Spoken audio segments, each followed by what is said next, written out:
Hey, welcome to my show. It's episode 7 of my NFL preview show. I'm going to predict the winner of the NFC South for this upcoming season. Right off the bat, I'm telling you guys I'm picking New Orleans Saints. So last season, only one quarterback in this division had a winning record, and that was the Saints rookie, Tyler Shough. So, that's the main reason, if not the main reason, I'm picking them.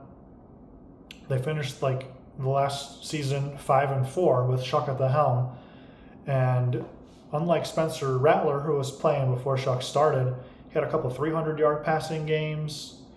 When he played, Chris Olave had a couple 100-yard receiving games.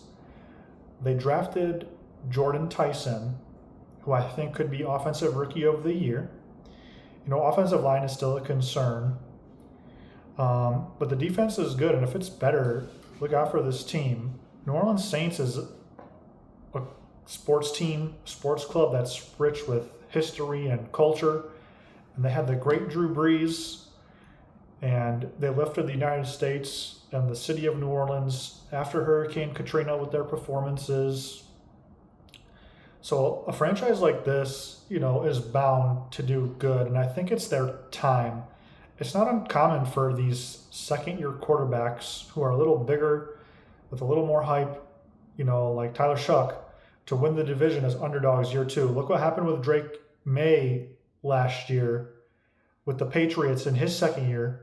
They won the division as underdogs. Caleb Williams last year in his second year as quarterback for the Bears, they won the division as underdogs. This guy kind of fits the mold.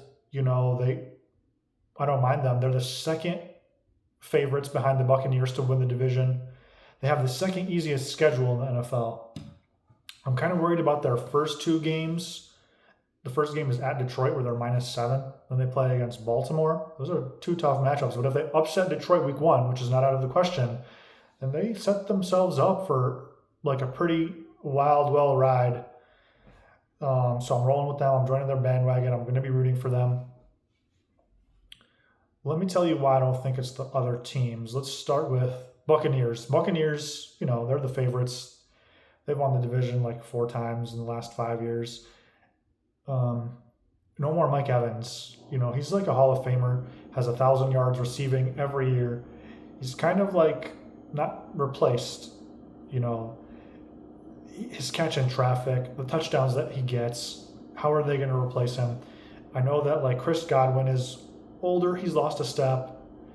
Agbuka, they drafted him, haven't seen it from him yet. They drafted another receiver, so they obviously think that they need to replace him. But is he going to be able to replace Mike Evans? Probably not. Who could? They need someone really spectacular. The defense is older. They still got Vea and Winfield, but those guys are older. It's not like the Bucs of the past where Brady just came in and Godwin and Evans and those guys on defense were all in their prime. It's kind of like the end of Baker's career in Cleveland, but now it's happening in Tampa. They were 6-2 last year, and they were the favorites to win the division, and we all thought they were going to win the division. And then they had that collapse at the end of the year, and it was weird. They lost the division, and they finished the season poorly, and the Saints finished their season strong. I think I said they won 4 of their last 5 at the end of last year.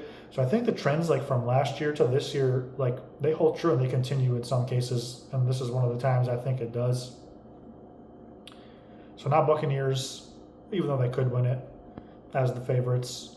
Falcons. The Falcons are a mess in my opinion. Besides Bijan Robinson and Jesse Bates, I don't know. This team's got quarterback issues. They got Tua Tagovailoa, but he's the backup, and they got Penix starting on the depth chart right now. So it's already a controversy. Penix has injury concerns like Tua, and Penix has a losing record as a starter. The offense doesn't have playmakers. I said it before, I'll say it again. It's the same as last year, maybe even worse. Kyle Pitts was the leading receiver as the tight end for the Falcons last year. He had 900 yards. That was his best year since his rookie year. Last year was year 4 for him.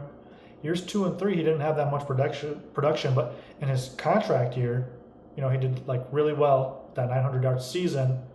like, no, he's got his money, he's got his extension, so like maybe he doesn't want to produce as much or won't produce as much. So I question where they're going to get their production besides like Robinson. They could still win the division too, but like more so a long shot for me.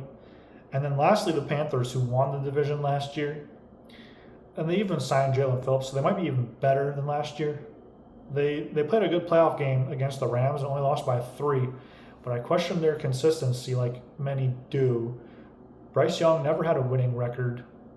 He's inconsistent. I don't think like he's the quarterback of the future for the Panthers. I don't think they got enough pieces on the roster or the offensive firepower or the names on defense. They don't have one star on that team or even a potential star, I think.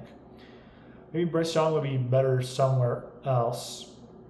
Or we see like these first round picks, like maybe like have a playoff appearance here or there, like Matthew Stafford with the Lions. Like they like in his first like 10 years with Detroit as a first round pick, he had some good moments and good stats. And Bryce isn't good as Matt. But like they only made the playoffs like 2 times and they were bounced in the first round. So I don't think like it works. I think they're one and done.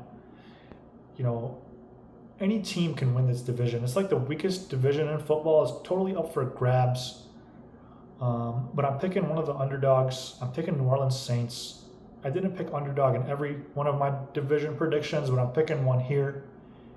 So we'll see what happens. Let's go Saints, and thank you so much for watching.